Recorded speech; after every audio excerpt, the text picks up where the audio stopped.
around 7 when I discovered the first thing I really, truly hated: dance class. Unbeknownst to my 7-year-old self, I'd be doing this thing for the next 10 years. Now, I have no love life, so I like to call this my personal enemies to lovers story. I was Sisyphus, and dance was the boulder I had to roll up a hill for eternity. It was for one long, lung-murdering, thigh-butchering hour a week, and I came out every single time wholeheartedly believing that I would develop arthritis before I saw 25. The worst part?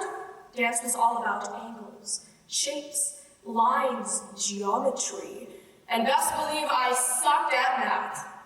But in a year or two, I found that there was a thrill in learning a new dance with everyone, and a satisfaction in messing up a move, getting yelled at, messing it up again, getting yelled at again, and eventually pulling through. I love dance because I learned to love dance, not in spite of its challenges, but because of them. Now, if you've ever watched Bharatanatyam, you'll see that often a lot of the dances have this crazy, jumping, whiplashing move, followed by an exhausting sequence of fast-paced steps. There was a kind of pride that followed me around as a dancer, knowing that I could do that. I do that. So it came as no shock to me when breakdancing was introduced as an Olympic sport in the Buenos Aires Youth Olympics of 2018. What I couldn't understand was the absolute uproar that came from the kids in my 7th grade language arts class after reading about it in a Scholastic magazine. Their problem: dance is not a real sport. But a sport, as defined by the Oxford Dictionary, is an activity involving physical exertion in which an individual or team competes against another or others for entertainment. So, class, what have we learned today? That A, dance is in fact a sport, and B, the vast majority of us don't belong in English honors. Jokes aside, this unfortunate sentiment is shared by people nationwide, dare I say worldwide. And according to the National Library of Medicine, this prejudice is rooted in the perception that dance is a traditionally feminine activity with traditionally female participants, creating the false idea that dance isn't as rigorous as sports traditionally played by men.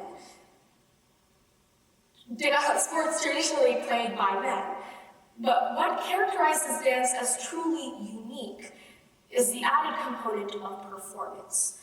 Everything from the tips of our fingers to the point of our toes requires a sort of discipline that is only achieved through hours of relentless practice. This brain and body combination is what makes dance dynamic, forcing us to pay attention as we perform. But whether it was through my 7th grade language arts class, or the fact that the National Collegiate Athletics Association still doesn't recognize dance as an official sport, we reject dance just about everywhere, and it doesn't get the respect that it deserves. If I were to speak to my 7th grade peers again, I would let them in on a little fun fact, that all those football players you guys worship, like Steve McLendon of the Tampa Bay Buccaneers, or Kyler Gordon of the Chicago Bears, have actually rigorously committed themselves to ballet lessons in order to improve their athleticism on the field. That's right, football players are doing grand jetés and tendus in order to make touchdowns. And I would also very happily report to them that due to its immense popularity in 2018, dance is returning as an official Olympic sport in the 2024 Paris Olympics. During a very unmotivated period in my life, my dance teacher sat me down and told me that in every dancer's life, there's a point at which they question why they dance. And answering that question is the most important part of being a dancer. I couldn't answer her question back then. But when I was asked to speak today about my passions, I thought about her question.